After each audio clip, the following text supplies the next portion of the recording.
Hello, YouTube family. Good evening. This is Alex here again from Gonta House German Shepherds. I wanted to make this brief intro because I made a video with Raul from the QBN channel recently. The video was about breeding and breeding practices and genetics. As I'm sure you know, my channel has a lot of videos on genetics. But a video appeared on my channel earlier called Adopt, Don't Shop, the Fallacy of Adopt, Don't Shop. While making the video on genetics, he and I are both breeders, and we decided to take a pause and discuss this very important topic that you see trending on Facebook and many other social media platforms. They're making breeders sound like evil people, and they're making it seem like breeders are making a killing and selling dogs. Financially wise, I'm killing, not literally. And that you should always adopt dogs from animal shelters, and if you don't, somehow you're an evil person or you have no moral compass. And this is a big enough topic, there's no pushback against this topic. So although I made a video on this topic earlier, you can find it on my channel, and I'll link it at the end of this video. I'm going to link to that video at the end of this video playing. It's a video I made more than a year and a half ago. But I'm revisiting this topic because it's an important topic. I also want you to read the description in this video, which I post sources where dogs are being imported from the meat markets in China. Some dogs are being quarantined because they have diseases which we don't have vaccines for, and that's why they're being quarantined. There's quite a few articles I cite that will open your eyes. And then some businesses are posing as shelters, but they're really breeders posing as shelters, and this is simply an alternative business model for them. And I wanted to expose that to you. Raul does as well. So I took a piece of that longer video and I took that segment of that video. I'm doing this intro because that video was sliced out of that bigger video, so you can have an intro. And without further ado, please watch this video. Please read the description and please comment below. I think it will really open your eyes. Thank you.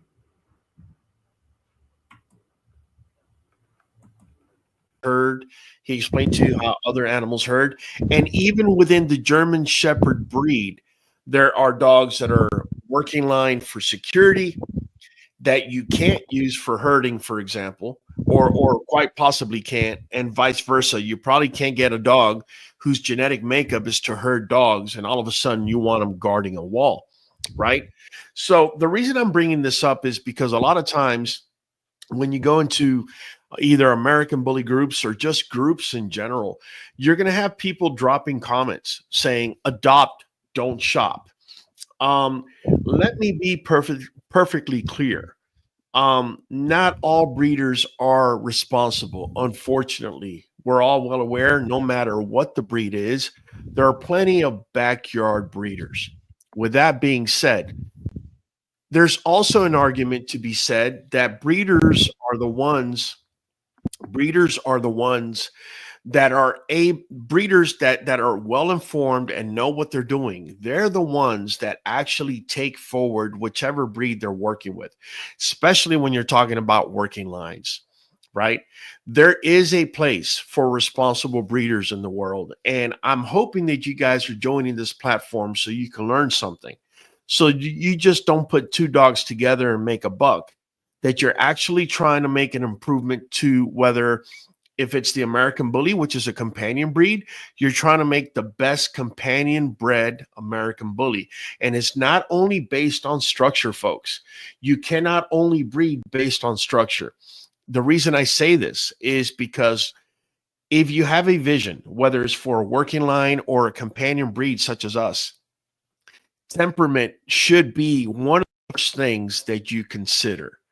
And if, you're just breeding out here exclusively based on structure or big name, chasing big names, you're really doing a disservice, not just to yourself, but mostly to the breed that you're trying to represent. In essence, if you're just putting them together to make a buck, in my definition of things, you're just a backyard breeder. You haven't improved the line. You don't have a logic nor a goal that you're putting together in order to be able to attain or push forward the American Bully breed as a whole, right? And or German Shepherd and or any breed for that matter. So I just want to give you guys this because a lot of times I'll see adopt, don't shop, and I don't see a counter argument. A lot of times I'll drop a little counter argument there, here and there. But the fact of the matter is, if we stopped breeding, everyone in the world stopped breeding, and we just let the dogs out and they all became street dogs, within, I don't know, within 10 years, you don't have dogs that are able to lead the blind. You don't have dogs that are going to be able to herd. You're not going to have dogs that are going to be able to be security dogs. Fact of the matter is, there is a place for these dogs, and there is a place for responsible breeders. And I'm truly hoping that you guys are coming here to be able to get that. Alex, I'm sorry. I just felt it had to be said, and I said it. Absolutely. And I wanted to add to your point. My microphone, I have a congestion in my chest. So if I'm breathing hard, I apologize. I have a bit of an asthma, so I'm sorry. I'm you're good. 100% with Raul. You don't breed. I hate these people who says adopt, don't shop. First of all, what you're saying is give a home to a dog from an animal shelter and not give a dog a home from a breeder. Well, guess what? The dogs which wound up in animal shelter, I'm not blaming the dogs. They were given away by irresponsible people. I'm not blaming the dogs themselves. And it's not their fault in their such unfortunate circumstances. But what you're saying is give the people who bred dogs irresponsibly a home as opposed to giving a home. There's only so many homes that dogs Exactly. have.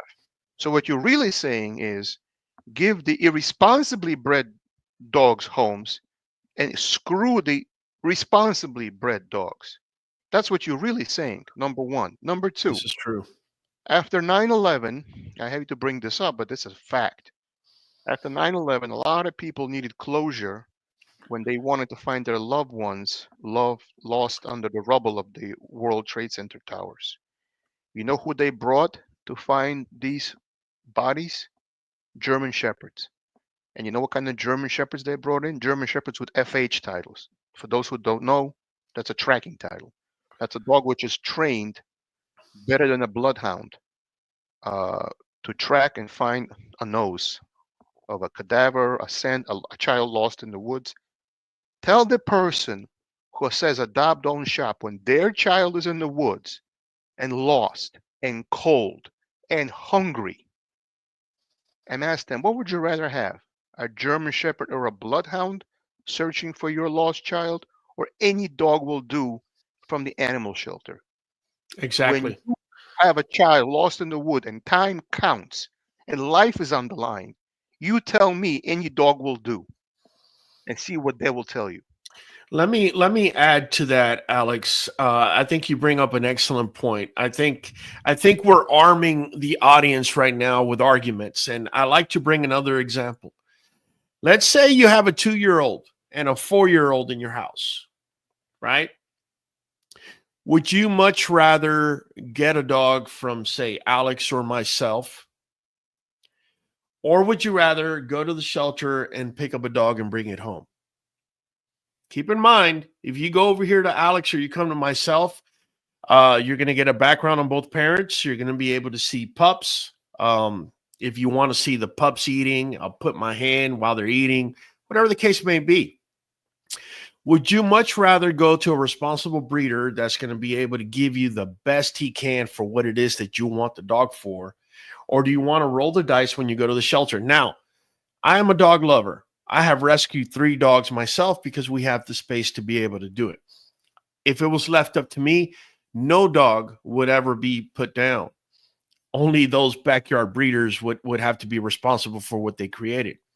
But the fact of the matter is, if you only adopt and you don't shop, what ends up happening is you are incentivizing that backyard breeder to keep doing what he's doing. You're de-incentivizing the responsible breeders from doing what we do. And at the end of the day, we rely on dogs to do specific tasks and to give us specific things. You're not going to get that if you actually didn't have responsible breeders breeding. So I ask you again, if you have a 4 and a 2-year-old, are you going to go knock on Alex or my door? Or are you going to go to the shelter and just bring a dog home and hope for the best? These are real life situations that can happen. Exactly. Go Another ahead, Alex. point I don't mean to interrupt you, Yeah, man. no, you're making the same points I am. Another point I want to bring to people's attention is that if we want to get rid of all the dogs in the animal shelters and we have the psychology of adopt, don't shop, then why are we taking dogs from the Chinese meat markets and bringing them into our shelter? Why are we refilling our shelters if our goal is to empty out our shelters? Why are we bringing dogs from India and Arabic countries, which consider dogs unclean? In fact, when we had the Afghani war, do you know what those Taliban said? Shoot the dogs, because they tell us our positions. They would shoot all the German Shepherds and all the Belgian Malinois because they revealed their positions. And they called the dogs unclean. Now, guess what? It's those dogs which saved our soldiers' lives. They found the bombs. They found the mines. You know how many countless soldiers' lives were saved by German Shepherds and Belgian Malinois? Hundreds of lives. Hundreds. And what you're saying is, I don't want a German Shepherd anymore. Any dog will do. And the other thing I wanted to mention, which really annoys the hell out of me, are the bargain shoppers. I have people who are customers. Well, how low will you go? That's what they tell me. I hang up on them. Now, when people have the psychology of buying the lowest cost animal, like they're bargain shopping for a car, you're not buying a car for 25, 30,000. You're buying an animal between, I don't know, 2,500 to 5,000. Let's say that's the range for the sake of conversation, right? Sure. Different breeds have different prices, right? Now, you're dealing with somebody who put all their love and their heart into raising that animal, taking care of the mom, staying up all night and bottle feeding them, because sometimes puppies are sickly and they won't survive unless you help it. And I've seen puppies die. Believe me, it breaks your heart. Believe me, it hurts when a puppy dies. There's nothing more tragic when you see a puppy die. It breaks you inside. Hardest part of being a breeder is having to bury a puppy. It is heart-wrenching. Yeah. Now, what I will tell you is, it's people like me who really love dogs, that care about dogs. And also, a good breeder will take back a dog if the owner can no longer take care of it because of a medical injury or divorce or something serious. Now, do you see these backyard breeders taking back their dogs? Goodbye, good luck. I made my money. Exactly. Take it easy. Exactly. Now, if the breeder's not able to educate you, you should question what it is you're bringing home. I'm just letting you know that right now. Why are they breeding? Are they trying to improve the breed, or what are they trying to do here? Exactly. Do you have a purpose, or you have no purpose? I could tell you, man, there's not a dog that I haven't sold that I haven't had a relationship with that breeder to a certain extent. In fact, I want to be kept in the loop. Why is it? Because that dog that I produced not only is it my son or daughter, but also is a representation of my brand. Right. If I'm only there to take your money and wham, bam, thank you, ma'am, you should be, as a consumer, worried. What did I just get myself into? Real quick, Alex, NWA King Corso Joe Church says, Oh, I hi, Joe. found, I found some He's a interesting good guy. facts. He's a good guy. He is. In fact, it was because of the live he did with you that I found Yes. you. Yes, So he's an excellent definitely, person. definitely, Joe, man, I've always given you your flowers. I'll continue to do it. I found some interesting facts on dog rescues. He says, I'm skeptical on the amount of purebred dogs that are responsible for the problem. I see dog breeders into the rescue business now. Listen to this. Grants are available. He furthers, the shelters are getting government grants and donations. Guys, what he's basically saying is what I've been saying, and that is, don't be fooled that because they call themselves a shelter doesn't mean that they're not a business.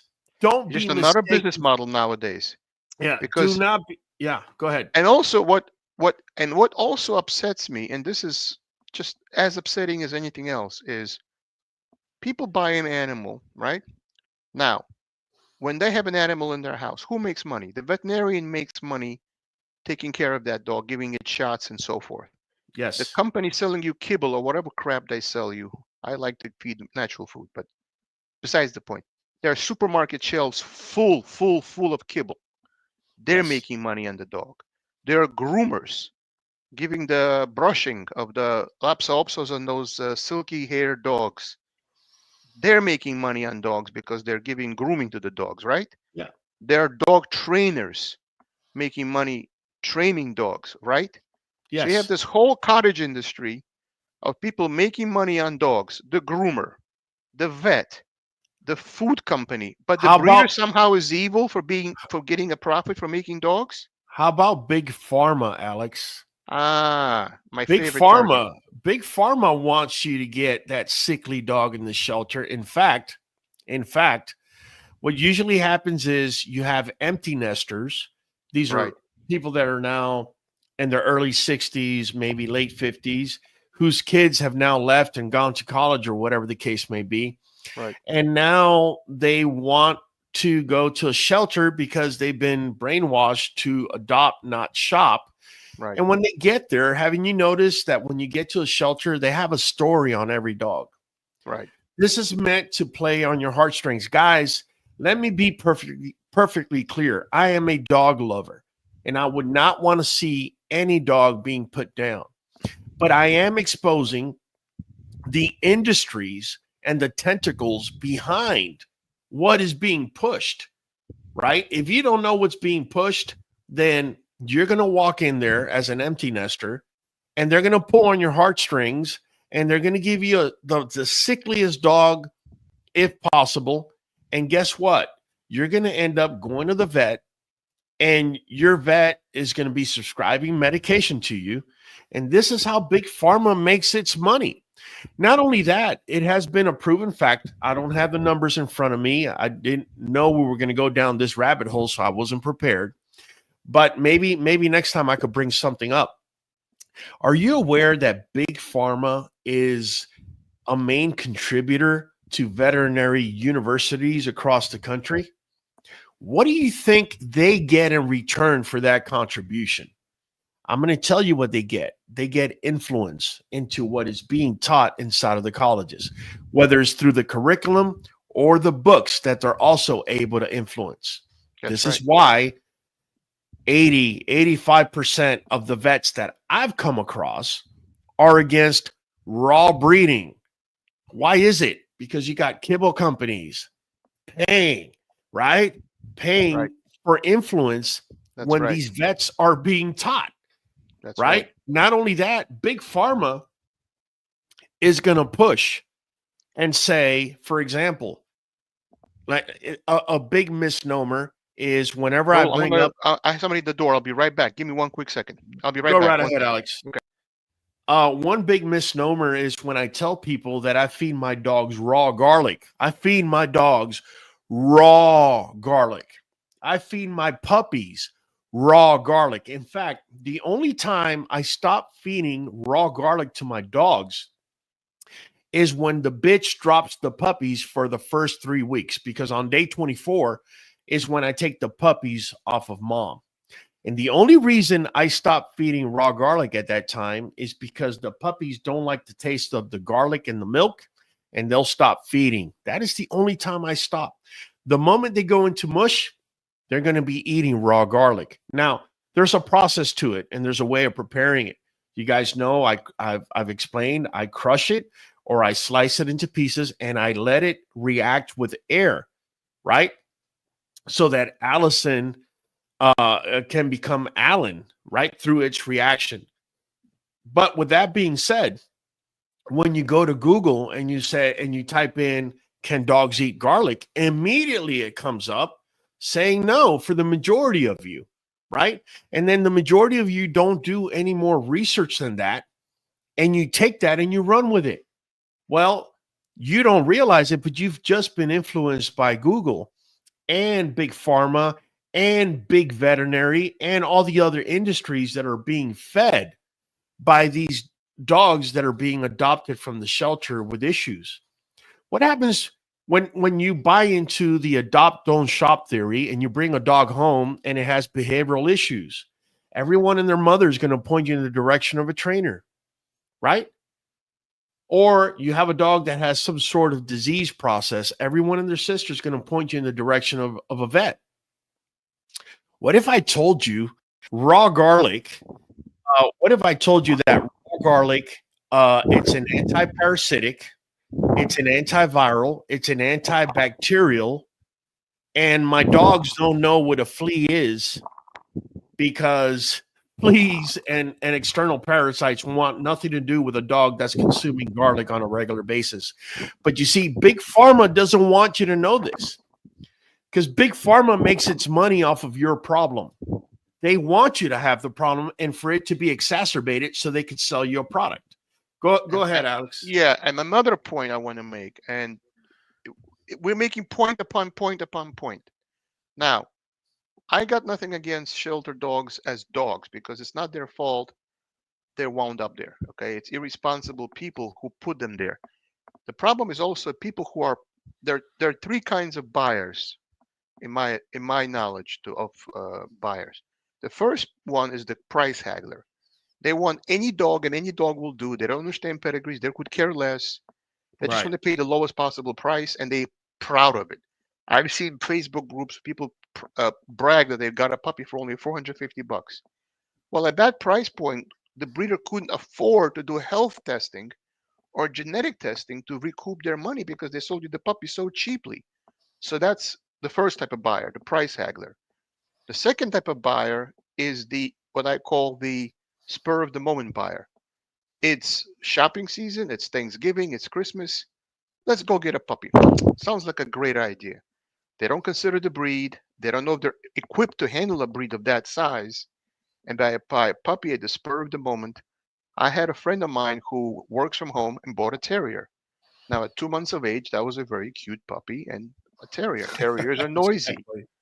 Now he had to work from home, and 4 months later, now it's 6 months old puppy, and he's yapping. Yap, yap, yap, yap, yap, yap. That's what terriers do. He Right. had to work from home. Instead of getting a dog walker or putting the dog in a daycare or something, first thing he does is takes the dog to an animal shelter, and that puppy he supposedly loved now is a nuisance because he can't work from home, and that dog gets a needle and gets killed through no fault of its own. That's the buyer who doesn't think about dogs. It's a toy. It's a thing for the kids, like a plaything. Alex, And then let me yeah, stop you there. I'm sorry to interrupt you, but I want to ask you a question yeah. because you brought up an excellent point. And I have said this in the past before to people.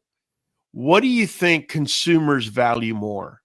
Do you think they're gonna think twice before they're gonna take a dog that they paid $5,000 for to the shelter, or a dog they were able to pick up at the shelter for $60?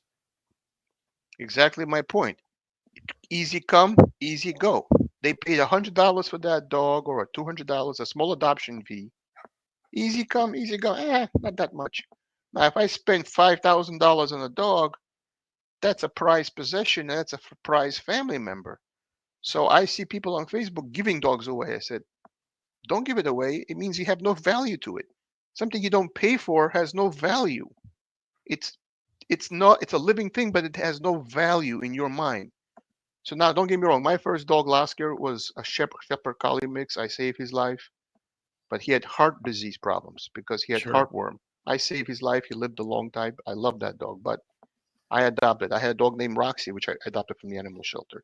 I have adopted 3 dogs from the animal shelter myself because I'm an animal lover.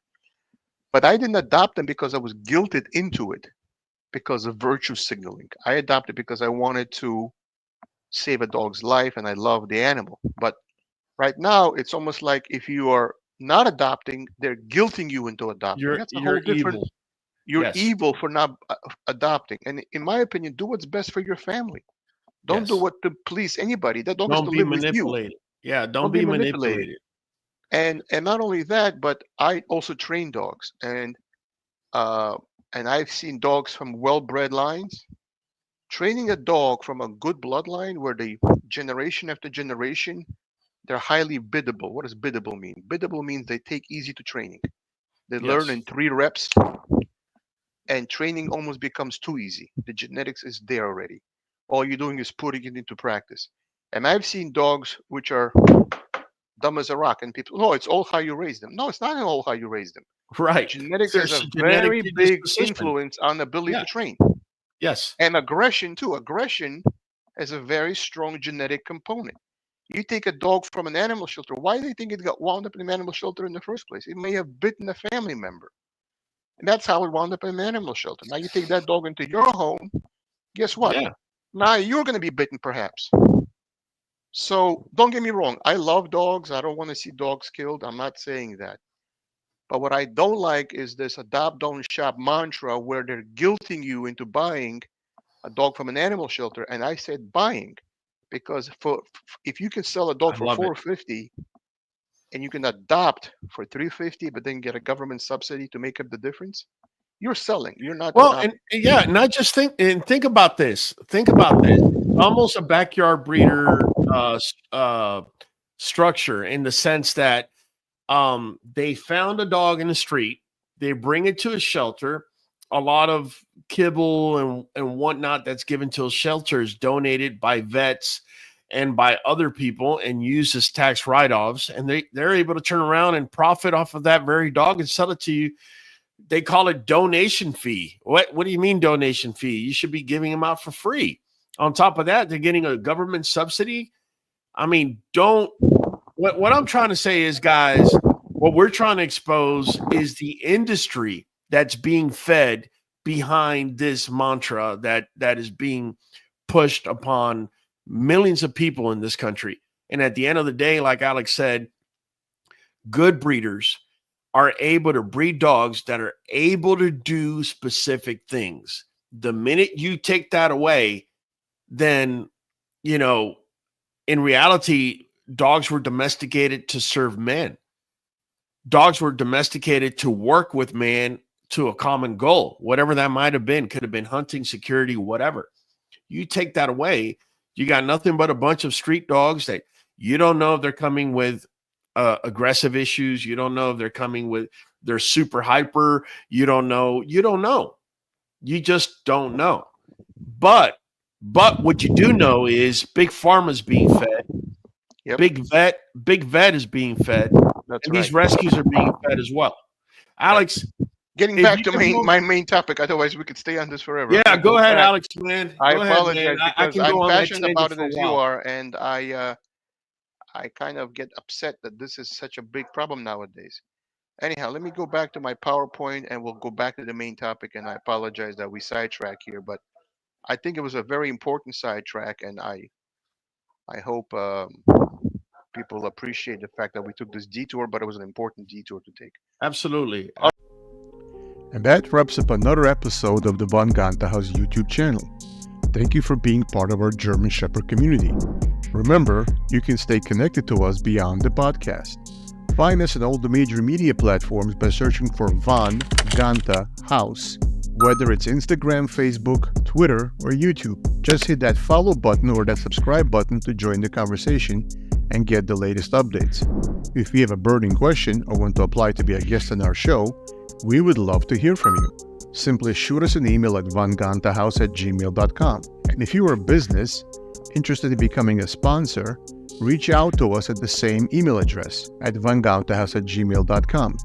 For more resources, exclusive content, puppy reservations, visit our website at vangantahouse.com. We have blogs and articles you might enjoy as well. It's your go-to destination for everything German Shepherd and working dog sports related content. Thank you once again for tuning in. We can't wait to speak with you again, where we explore the fascinating world of breeding, training, genetics, and our wonderful breed. Look forward to hearing from you.